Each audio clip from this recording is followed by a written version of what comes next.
Hello viewers, is your Windows PC constantly running out of storage space? Don't worry, you may not need any third-party cleaning software. Windows already has a built-in feature called Storage Sense that can automatically remove unnecessary files and help keep your storage under control. So let me show you how to set it up properly in just a couple of minutes. First, go to the search bar and type Storage Settings. Open it, and you will see Storage Sense. Make sure it is turned on and then click on it. At the top, you'll see Cleanup of Temporary Files. Make sure this option is enabled. This allows Windows to automatically clean up unnecessary temporary system and app files. Just below that, you'll find Automatic User Content Cleanup. Make sure this is also turned on. Now let's configure the cleanup schedule so Windows can take care of this automatically. The first option is Run Storage Sense.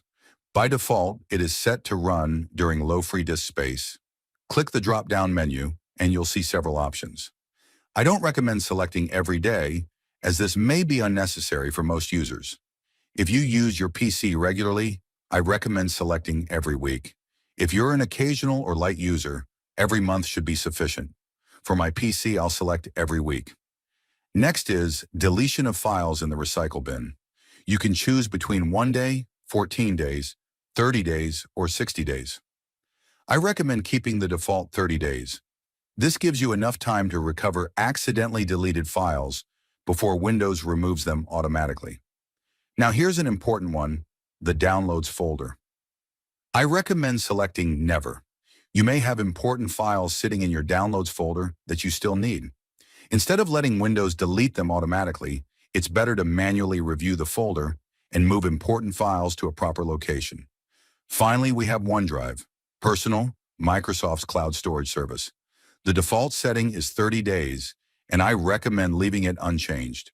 Files that haven't been opened for the specified period can become available online only, helping to save space on your PC. Once you've configured everything, simply click Run Storage Sense Now. Windows will immediately start cleaning up temporary and unnecessary files from your system, and from now on, Storage Sense can automatically perform this cleanup based on the schedule you've selected. If you found this video helpful, don't forget to like the video and subscribe to the channel for more useful Windows tips and tricks. Thanks for watching, and I'll see you in the next video.